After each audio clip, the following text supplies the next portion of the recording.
ગુજરાતમાં નવરાત્રીનો માહોલ જામ્યો છે ત્યારે નવરાત્રીમાં મન મૂકીને ગરબે ઘૂમ્યા નેતાઓ। મહેસાણા લોકસભા સાંસદ હરિ પટેલ અને ઊંઝાના ધારાસભ્ય કિરીટ પટેલ ઊંઝા ખાતેના નવરાત્રી મહોત્સવમાં ગરબાની મોજ માણી। તો બીજી તરફ મહેસાણાના વિજાપુરના ધારાસભ્ય સીજે ચાવડાએ હસનાપુર ગરબા મહોત્સવમાં ગરબા ગાઈ સુર રેલાવ્યા। નેતાજીએ સ્ટેજ ઉપરથી ગરબા ગાતા લોકો મંત્રમુગ્ધ થયા। અમરેલીમાં રાજકોટના સાંસદ પરસોત્તમ રૂપાલાએ પણ તેમના વતન ઈશ્વરિયામાં ગરબે ઘૂમીને નવરાત્રીની ઉજવણી કરી। એક તરફ સાંસદ હરિ પટેલ જેઓ ગરબા ઘૂમતા નજરે પડ્યા હતા, આ તરફ વિજાપુરના ધારાસભ્ય સીજે ચાવડા જેમણે સ્ટેજ પરથી ગરબા ગાતા જ સૌ કોઈને મંત્રમુગ્ધ કર્યા અને આ તરફ સાંસદ પરસોત્તમ રૂપાલા જેઓ પોતાના વતન ઈશ્વરિયામાં પહોંચતા અહીં માની આરાધના કરવાનું તેઓ ચૂક્યા નહીં અને ગરબે ઘૂમતા જોવા મળ્યા। સીમા રસડા ગામમાં રસ્તાને લઈ વિવાદ સર્જાયો। ગામમાં ઇન્દિરા કોલોનીથી ગામને જોડતો 2 કિલોમીટરનો રસ્તો વર્ષો પહેલા બનાવાયો હતો। આ રસ્તો પેટલાદના તત્કાલીન ધારાસભ્ય દ્વારા પોતાની ગ્રાન્ટમાંથી બનાવાયો હતો। લગભગ 700 જેટલા પરિવારોને આ રસ્તાથી લાભ થયો હતો। જોકે રસ્તો બન્યાના થોડા વર્ષો બાદ રસ્તાને લઈ વિવાદ થયો।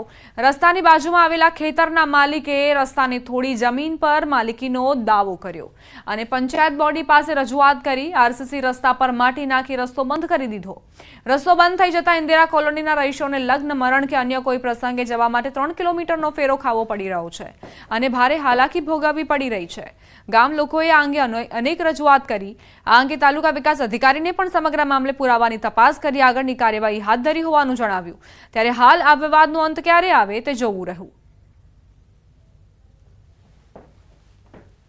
ઇન્દિરા કોલોનીથી સીમાડા ગામને જોડતો રસ્તો એ આરસીસી રોડ હતો અને અત્યારે છે પણ એ રસ્તો ગેરકાયદેસર રીતે દબાણથી એ દબાવી દીધેલો છે। કોણે દબાવી દીધો? એ બાજુવાળા ખેતર જે છે ને એમને આ રસ્તો એથી કે તમને હું વિડીયો બતાવું એનો અને મેં ઘણા બધા આવેદનો બી કર્યા છે। મામલતદારમાં, કલેક્ટરમાં અને સીમાડા ગામ પંચાયતમાં તલાટીને આપેલું અને સરપંચશ્રીને બી આપેલું છે। પ્રાથમિક રિપોર્ટ મુજબ 3-4 વર્ષ પહેલાં એ ભાઈ ખેતરના જે પંચાયતી રસ્તો બનાવ્યો છે એના ઉપર તાર ફેન્સિંગની વાડ બનાવેલી છે। તો તલાટી કમ મંત્રીને અત્રેથી સૂચના આપેલી છે કે ભાઈ તમે જે પણ વ્યક્તિએ બનાવેલું છે એને નોટિસ આપો અને માલિકીના આધાર છે કે કેમ તપાસ કરી વિગતવાર અહેવાલ અત્રે રજૂ કરવા જણાવેલ છે।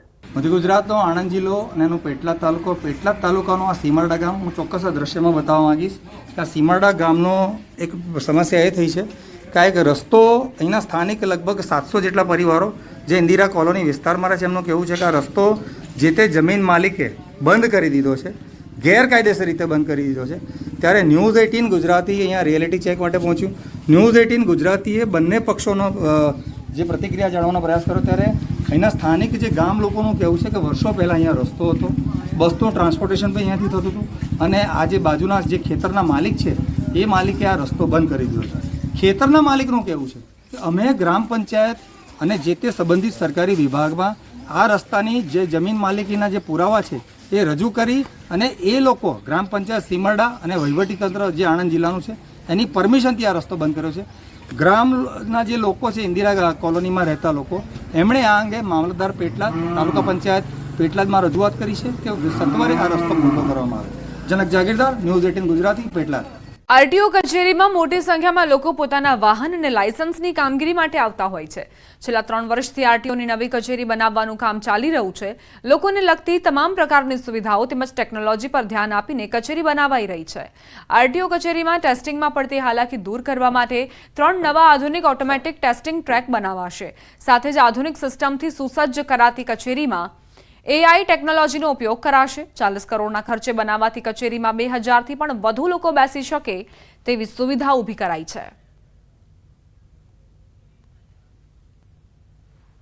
નવું બિલ્ડિંગ બને છે એની સાથે નવા 3 ટ્રેક પણ બનવાના છે। એ ટ્રેકની અંદર નવી જે આપણે રાજ્ય સરકારની ગાઈડલાઈન છે મુજબ આર્ટિફિશિયલ ઇન્ટેલિજન્સથી એનું મોનિટરિંગ થવાની એક કાર્યપદ્ધતિ અપનાવવામાં આવવાની છે।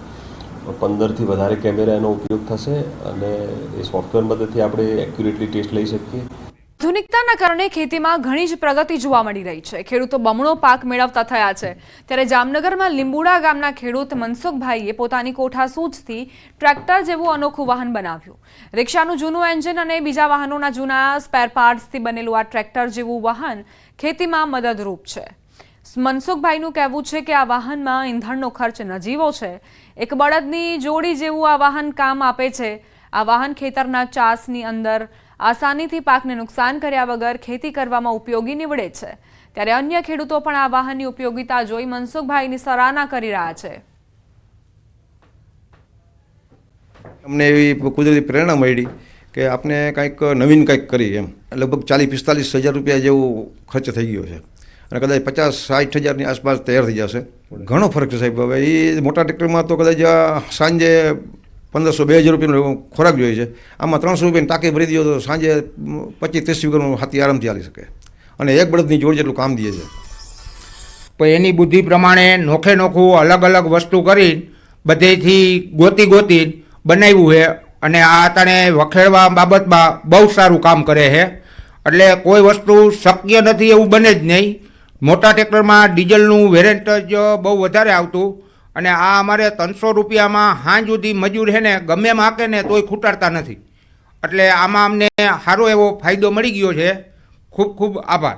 આજના આધુનિક યુગમાં કોઠા સૂઝથી ખેડૂત દ્વારા અવનવા આવિષ્કાર કરવામાં આવે છે. ત્યારે જામનગર જિલ્લાના જોડિયા પંથકમાં આવેલા લીંબુડા ગામે સૂઝબૂઝથી ખેડૂત દ્વારા જે મિની ટ્રેક્ટર છે તે બનાવવામાં આવ્યું છે. જે પ્રકારના દ્રશ્ય આપ જોઈ રહ્યા છો, હાલ જે ખેડૂત છે તે ખેડૂત દ્વારા વેસ્ટમાંથી બેસ્ટ બનાવવાનો પ્રયત્ન કરવામાં આવ્યો છે. જે આ ટ્રેક્ટર પ્રકારનું એક આ અનોખું સાધન બનાવવામાં આવ્યું છે, જેમાં રિક્ષાનું જે એન્જિન છે અને મારુતિનું ગેરબોક્સ લઈ અને ખેતી માટે એક અનોખું ટ્રેક્ટર બનાવવામાં આવ્યું છે. હાલ આ ટ્રેક્ટર ચાલી રહ્યું છે. જે પ્રકારે 40,000 થી 45 હજારના ખર્ચામાં આ ખેડૂતે એક નવો જ આવિષ્કાર કર્યો છે અને જામનગરના ખેડૂતે આજના આધુનિક યુગમાં એક અનોખું ટ્રેક્ટર બનાવ્યું છે. કેમેરામેન મનસુખ રામોલિયાની સાથે કિંજલ કારસરિયા, ન્યૂઝ 18 ગુજરાતી, જોડિયા, જામનગર. અમદાવાદમાં નિર્ભયા સેફ સિટી પ્રોજેક્ટ હેઠળ 205 ઇમરજન્સી કોલ બોક્સ લગાવાયા. કોલ બોક્સમાં જેનું બટન દબાવતા જ પોલીસ મદદ માટે પહોંચી જશે. આ કોલ બોક્સ શહેરના ગુજરાત યુનિવર્સિટી, સિંધુ ભવન રોડ અને સેટેલાઇટ સહિતના વિસ્તારોમાં કાર્યરત થયા છે. અત્યાર સુધીમાં 167 કોલ બોક્સ કાર્યરત થયા છે. અન્ય બોક્સ ટૂંક સમયમાં કાર્યરત થશે. આ અંગે માયાબેન નામના વિદ્યાર્થીનું કહેવું છે કે આ કોલ બોક્સ કોઈપણ ઇમરજન્સી સમયે મદદરૂપ સાબિત થશે. અમને આવી સુવિધા બદલ અમે ગુજરાત પોલીસ અને ગુજરાત સરકારના ખૂબ આભારી છીએ. તો આ અંગે એજીડીપી અજય ચૌધરીએ જણાવ્યું કે ઇમરજન્સી કોલ બોક્સ કે એ દ્વિમાર્ગી સંચાર પ્રણાલી છે. જો કોઈ નાગરિક કોલ કરે છે તો પોલીસ કંટ્રોલ રૂમ તેનો સીધો વિડીયો કોલ દ્વારા સંપર્ક કરશે અને પીસીઆર વાન તરત જ ત્યાં પહોંચી જશે. આમાં કોલ બોક્સ સંકટ સમયે નાગરિકની સુરક્ષા સુનિશ્ચિત કરતી સાંકળ છે. કોઈ ઘટના ઘટી જાય છે તો એના માટે આ કોલ બોક્સનો એ યુઝ કરી શકે છે. આના અંદર કેમેરા છે, જે કેમેરાથી ડાયરેક્ટલી પોલીસ સાથે કોન્ટેક્ટ થઈ શકે છે. ગુજરાત પોલીસને અને ગુજરાત ગવર્મેન્ટને અમારા તરફથી ખૂબ ખૂબ ધન્યવાદ. ECB ઇમરજન્સી કોલ બોક્સ એ 2-વે કોમ્યુનિકેશન સિસ્ટમ છે, જેમાં કોઈ પણ નાગરિક આવીને પ્રેસ કરશે તો ડાયરેક્ટ પોલીસ કંટ્રોલ રૂમથી વિડીયો કોલ થ્રુ સંપર્ક થઈ જશે અને ઇમિડિયેટ નિયરેસ્ટ જે પીસીઆર વેન છે, અભયમ વેન છે અથવા શી ટીમ છે અથવા પોલીસ સ્ટેશનના કોઈ બીજા ઓફિસર્સ આજુબાજુમાં છે એ તરત જ મદદ માટે આવી જશે. રાજ્યભરમાં ક્વોરી માલિકો પડતર પ્રશ્નોને લઈને હડતાળ પર ઉતર્યા છે. ત્યારે નર્મદા જિલ્લા ક્વોરી ઓનર્સ એસોસિએશન દ્વારા જિલ્લા કલેક્ટરને આવેદનપત્ર અપાયું. હડતાળને લઈ હવે મજૂરોની રોજગારીને માર પડ્યો છે. હાલ ખાણોના રોયલ્ટી એકાઉન્ટ બંધ ઉદ્યોગને બંધ કરવામાં આવ્યા છે. રસ્તાના કરોડો રૂપિયાના કામ મંજૂર થયા છે, ત્યારે આ ક્વોરી ઉદ્યોગ બંધ રહેતા વિકાસના કામોમાં પણ બ્રેક લાગશે. બીજી બાજુ આ ક્વોરી ઉદ્યોગ બંધ રહેતા 1000 કરતાં વધુ રોજમદારોની રોજગારી પર પણ અસર પહોંચી છે. તેમની રોજગારી છીનવાઈ છે અને સામે દિવાળી પણ આવી રહી છે. ત્યારે હવે સરકાર આ ક્વોરી ઉદ્યોગ વહેલી તકે ચાલુ થાય તેવી પણ માંગ ઉઠી. સરકારે અમારા મુદ્દાઓ સ્વીકારેલ છે, એની કોઈ અમલવારી આજ સુધી થઈ નથી. ઉપરાંત અત્યારે જે એન્વાયરમેન્ટ ક્લિયરન્સના પ્રશ્નો ઊભા થયેલ છે એ પ્રશ્ન બાબત પણ સરકાર કોઈ ધ્યાન આપતી નથી અને અમારી ક્વોરીઓ સરકાર ગુજરાતની અત્યારે 60% બંધ કરેલ છે અને આ મહિનામાં બીજી 80% ક્વોરીઓ બંધ થાય એવી પરિસ્થિતિ છે. એટલે અમે બધા ભેગા થઈ ગુજરાત ક્વોરી એસોસિએશન અને સરકાર સામે અમારી આ જ લડત છે કે આ બધા મુદ્દાઓનું તાત્કાલિક સમાધાન લાવી અને અમને ક્વોરીઓ ચાલુ રહે એવું કરી આપે. અહીંયા નર્મદા જિલ્લાની અંદર ઓછામાં ઓછા અત્યારે 500 થી 1000 માણસોની રોજગારીનો પ્રશ્ન છે. લગભગ 5 થી 6 હજાર મેટ્રિક ટનનું રોજનું જે ઉત્પાદન હતું એ ઉત્પાદન પણ હાલમાં બંધ છે. લગભગ અઠવાડિયું થયું અમારી કોળી બંધ છે, તો અમારી રોજીરોટી જાય એવું લાગે છે. ને અમારે આગળ નવરાત્ર અત્યારે ચાલી રહ્યા છે, અત્યારે દિવાળી આવે છે, તો અમારી દિવાળી બગડશે તો અમારી દિવાળી રખડાય એવું કામ પોઈઝન છે આ સરકારશ્રીનું. તો સરકારશ્રીને અમારે નમ્ર વિનંતી છે કે અમારી આ કોળી ઉદ્યોગ છે બંધ ના થાય તો સારું. અમે તો બધા મંજૂરિયા માણસ છે, અમને સરકારી નોકરી તો સરકાર આપતી નથી, અમે ક્યાં જઈએ? આ કોળી ઉદ્યોગમાં જ કામ કરીએ ને. આબુમાં રીંછના ઝુંડનો વિડીયો સોશિયલ મીડિયામાં વાયરલ થયો છે. યાત્રિકોએ કહ્યું, માઉન્ટ આબુના અર્બુદા માતાજીના મંદિરમાં આરતી સમયે રીંછો મંદિરમાં આવે છે. નવરાત્રિમાં ભક્તોમાં આસ્થા જોવા મળતી હોય છે, પરંતુ પ્રાણીઓ પણ માતાજીની આરતીમાં આવી રહ્યા છે. યાત્રિકોએ રીંછના વિડીયો મોબાઈલમાં શૂટ કર્યા. સ્થાનિકોના જણાવ્યા મુજબ અર્બુદા મંદિરમાં સવાર સાંજ બંને ટાઈમની આરતીમાં રીંછોનું ઝુંડ નિત્યક્રમ મુજબ આવે છે. ત્યારબાદ આરતી પૂરી થયા બાદ રીંછ જંગલ તરફ જતા રહે છે. ત્યારે આ રીંછોને જોઈ લોકોમાં કુતૂહલ સર્જાયું. માતાજીની આરતીના સમય દરમિયાન આ રીંછ પણ આવે છે. જાણે કે નવરાત્રિના આ પાવન પર્વમાં રીંછો પણ સહભાગી થાય છે, માતાજીની આરતી અને દર્શનનો લાભ લે છે અને ત્યારબાદ જંગલ તરફ જતા રહે છે. આજના મોટી વાલઝર ગામે દીપડો પાંજરે પુરાયો. 10 દિવસમાં 3 લોકો પર હુમલો કરનાર એક દીપડી મળીને 2 દીપડા પાંજરે પુરાયા. દીપડાઓ તાજેતરમાં 2 બાળકી અને એક યુવાન પર હુમલો કરી ચૂક્યા હતા. મોટી વાલઝર ગામે શિકારની શોધમાં આવેલ 2 દીપડા ગત રાત્રે પાંજરે પુરાતા લોકોએ રાહતનો શ્વાસ લીધો. વન વિભાગે હજુ પણ દીપડાની શોધખોળ હાથ ધરી. સુરત એસઓજી પોલીસને વધુ એક સફળતા મળી. એસઓજીએ અનંતનાગ જિલ્લામાંથી ડ્રગ્સ માફિયાને ઝડપી પાડ્યો. એસઓજીએ આરોપી નિશાર અહેમદને ઝડપી પાડ્યો. નિશાર અહેમદ 19 વર્ષથી વોન્ટેડ હતો, જેની અનંતનાગ જિલ્લામાંથી ધરપકડ કરાઈ. આરોપી પાકિસ્તાન અને અફઘાનિસ્તાનથી હાઈ પ્યોરિફાઈડ ડ્રગ્સ લાવતો હતો. વર્ષ 2006માં સુરતમાં 10 કિલો ડ્રગ્સ વેચાણ માટે આપ્યું હતું. મહિધરપુરા પોલીસ મથકમાં આરોપી નિશાર અહેમદ સામે ગુનો નોંધાયો હતો. આરોપી અનંતનાગથી પોલીસને ચકમો આપી ભાગી છૂટ્યો હતો.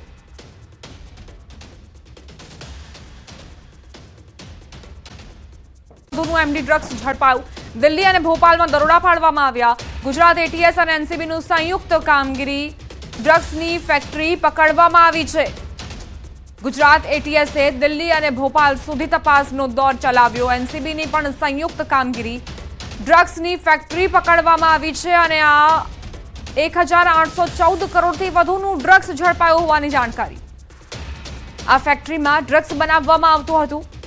તેની બાતમીના આધારે જ ગુજરાત એટીએસ અને એનસીબીની ટીમો પહોંચી અને દરોડા પાડ્યા તો કરોડોનો ડ્રગ્સ મળ્યો છે.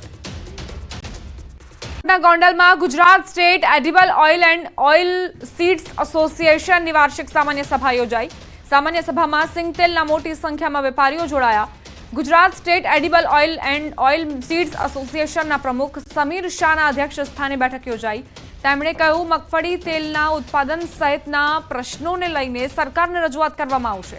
નિકાસ સહિતના પ્રશ્નોને લઈ આગામી સમયમાં ઉગ્ર રજૂઆત કરવામાં આવશે.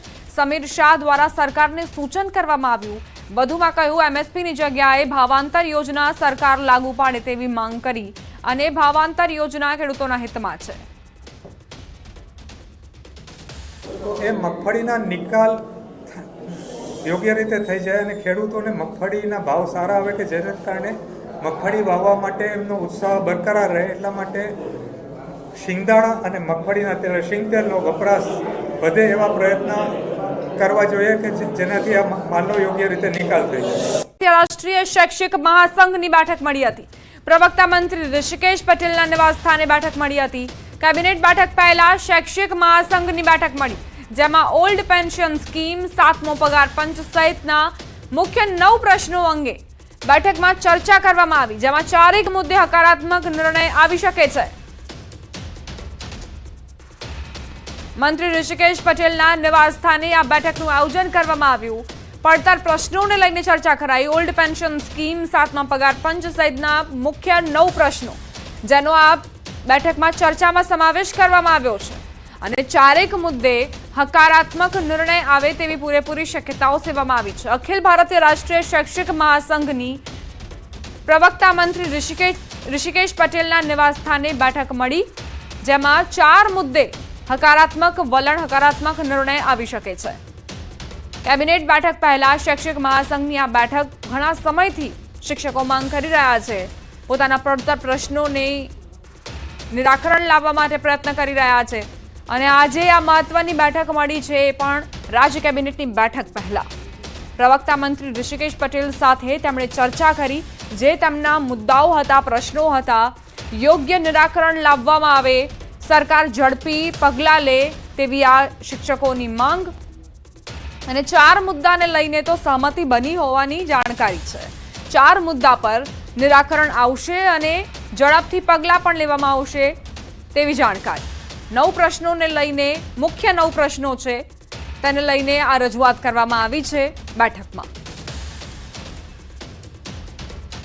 છીએ ગુજરાતની અંદર જે કોમન યુનિવર્સિટી એક્ટ આવેલો છે એની અંદર કેટલીક વિસંગતતાઓ છે, અમે લખીને પણ આપેલી છે. એના માટે એક સમિતિ બને અને જે વિસંગતતાઓ છે તે દૂર કરવાના છે. 300 રજાનું રોકડમાં રૂપાંતર દરેક કર્મચારીને. તો કોમન યુનિવર્સિટી એક્ટમાં વિસંગતતાઓને લઈને પણ રજૂઆત કરવામાં આવી છે. 7મા પગાર પંચથી શરૂ કરીને આપણે એવું ગણી શકીએ કે મુસાફરી, દૈનિક ભથ્થું છે કે કેન્દ્રના ધોરણે બધા ભથ્થા પ્રાપ્ત થાય, આ બધા પ્રશ્નોને આવરી લીધા છે અને એ બહુ સુખદ વાતાવરણમાં જેને કહી શકીએ એવી ચર્ચાનો આયામ રહ્યો છે. એટલે આશા રાખી રહ્યા છીએ અમે કે સાંજની જે કેબિનેટ બેઠક થાય એ બેઠકની અંદર 4 મુદ્દા ઉપર ચોક્કસપણે કોઈ નિર્ણયાત્મક રીતે કોઈ ઠરાવ આવશે. મહત્વપૂર્ણ સમાચાર પ્રાપ્ત થઈ રહ્યા છે. આજે મળશે રાજ્ય કેબિનેટની બેઠક. મુખ્યમંત્રી ભૂપેન્દ્ર પટેલની આગેવાનીમાં બેઠક મળશે. આજે સાંજે 4:30 કલાકે બેઠક મળશે. કર્મચારીઓને લઈને મોટો નિર્ણય લેવાઈ શકે છે. રજાના દિવસે મંત્રીમંડળની બેઠક મળશે. કર્મચારીઓના પ્રશ્નો મુદ્દે મળેલી બેઠક અંગે કેબિનેટની બેઠકમાં મંજૂરી આપીને પરિપત્ર કરાશે. 7મા પગાર પંચ અને બીજી અન્ય બાબતો અંગે આજે જાહેરાત કરાશે. કર્મચારી મંડળ સાથે સકારાત્મક વાર્તાલાપ થયો હતો.